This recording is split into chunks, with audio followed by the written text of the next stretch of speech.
আসসালামু আলাইকুম রহমতুল্লাহ। আবু তো হাদ্দান, ওনাকে আমি পার্সোনালি অনেক পছন্দ করি। ওনার কথাগুলো আমার কাছে ভালো লাগে। আবু তো হাদ্দান হুজুরের কথাগুলি, তারপর আব্বাসী হুজুর, আজহারি হুজুর সম্প্রতি একটি ওয়াজের মাহফিলে কিছু কথা বলেছেন আবু তো হাদ্দান হুজুর। তো দর্শক, প্রথমে ভিডিওটি দেখুন, তারপর আমি কিছু কথা বলতেছি ভিডিও সম্পর্কে।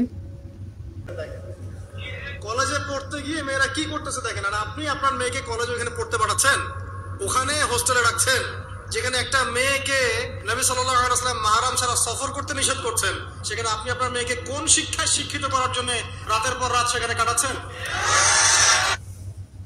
বাধ্য করা হচ্ছে, মানে ইজ্জত চলে যায়। যাক ভাই, আমার সার্টিফিকেট চাই, বিষয়টা নাকি ইজ্জত যা যাক, কতজন আমার সাথে কি করে করুক, বাট আমার একটা সার্টিফিকেট চাই, একটা অনার্সের একটা মাস্টার্সের সার্টিফিকেট চাই। এটা দিয়ে আমি বিসিএস ক্যাডার হব, এটা দিয়ে আমি প্রাইমারি স্কুলের টিচার হব, এটা দিয়ে আমি জাতি গঠন করবো নাকি? মানে এরাই তো আপনার ঘরে বউ হিসেবে আসবে, মানে আপনার কি অবস্থা হবে চিন্তা করেন এখন। ঠিক, আমরা আসলে ভাই সঠিক কথা। আছি এখন, আল্লাহ পাক আমাদেরকে বোধোদয় দান করুক, দোয়া করে। তবে একটা হাদিস না বললে আমি এখান থেকে সরতে পারতেছি না।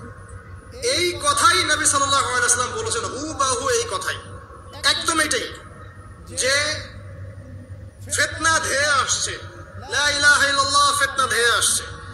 তার স্ত্রী যায়েনাব বিনতে জাহাশ তিনি বলছেন, ইয়া রাসূলুল্লাহ সাল্লাল্লাহু আলাইহি ওয়াসাল্লাম, আনুহলিকু ওয়া ফিনা সালিহুন, আমাদের মধ্যে সৎ মানুষগুলো থাকা সত্ত্বেও কি আমরা ধ্বংস হয়ে যাব? সুন্দর প্রশ্ন না? নবীজি বলছেন, নাম, তোমরা ধ্বংস হয়ে যাবে। ইযা কাসরাতুল খাবাস, যখন এরকম নগ্নতা, বেহায়াপনা, অশ্লীলতা ছড়িয়ে পড়বে, তখন সৎ অসৎ, আলেম জালেম সব ধ্বংস হবে। আল্লাহ পাকের গজব সময়ের ব্যাপার মাত্র। আল্লাহ পাক শুধু আসমানি বালাই দেন না, জমিনি বালাও দিতে পারেন।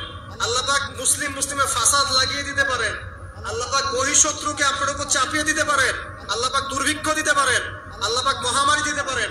আল্লাহ পাক কুন বললে ফায়াকুন হতে পারে।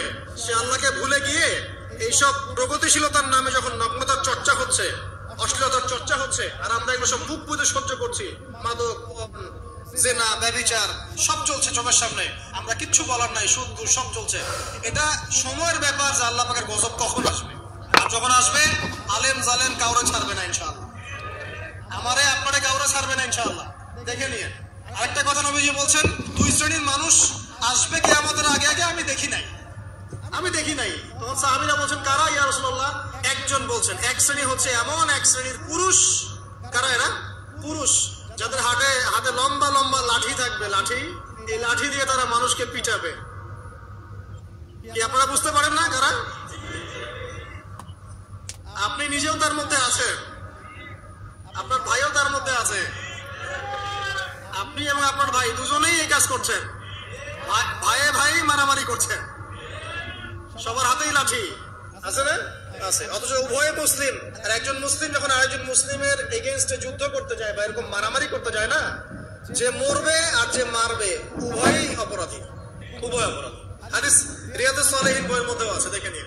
তারপরে দ্বিতীয় শ্রেণী হচ্ছে, নবীজি বলছেন, নিসাউন, এক শ্রেণীর মহিলা আসবে, আমি দেখি নাই, মানে ওই যুগে ছিল না। আইয়ামে জাহিলিয়াতের বর্বর যুগেও এরকম মেয়ে ছিল না। তার মানে বুঝতে পারছেন, আইয়ামে জাহিলিয়াতের যে যুগটাকে এখন বর্বর বলে না, বর্বর, সেকেলে, মধ্যযুগীয় এসব কথা বলে না, ওই যুগেও এই মানুষগুলো ছিল না। তার মানে নবীজি বলছেন, আমি দেখি নাই, লাম আরাহুনা, আমি ওদেরকে দেখি নাই। তারা কারা? নিসাউন, এক শ্রেণীর মহিলা, কাসিয়াতুন আরিয়া, যারা কাপড় পরবে বাট নগ্ন থাকবে, কাপড় পরবে কিন্তু নগ্ন থাকবে।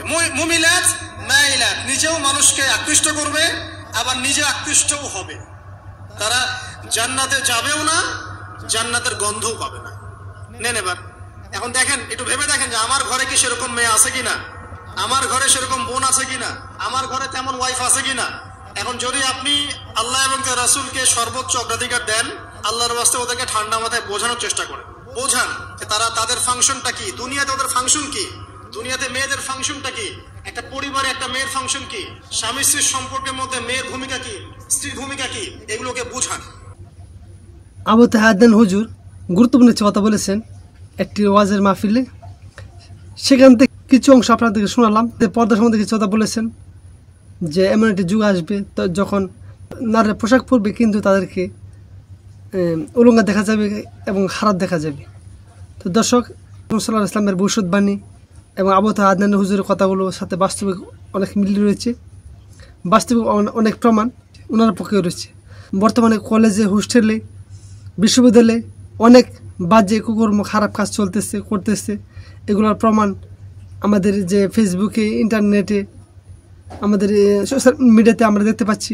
এরকম অনেক কিছু সোশ্যাল মিডিয়াতে ভাইরাল হচ্ছে, পত্রপত্রিকা লেখালেখি হচ্ছে, এরকম অনেক কিছু আমরা পাচ্ছি। ওনার কথাগুলোর সাথে বাস্তবে অনেক মিল রয়েছে, বাস্তবে সেটা সংগঠিত হচ্ছে।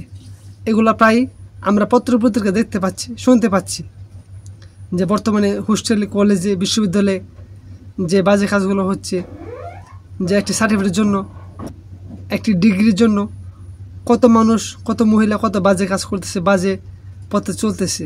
আল্লাহ তাআলা আমাদের সবাইকে হেফাজত দান করুক, সবাইকে হেদায়েত দান করুক। দর্শক, এ বিষয়ে আপনাদের মতামতটা আমাদেরকে কমেন্ট করে জানান। আমাদের এই চ্যানেলের ভিডিও যদি আপনাদের কাছে ভালো হয় তাহলে আমাদের চ্যানেলটি সাবস্ক্রাইব করুন এবং আমাদের পাশে থাকুন, ভিডিওটি শেয়ার করুন। সবাইকে ধন্যবাদ, সবাই ভালো থাকবেন। খুদা হাফেজ।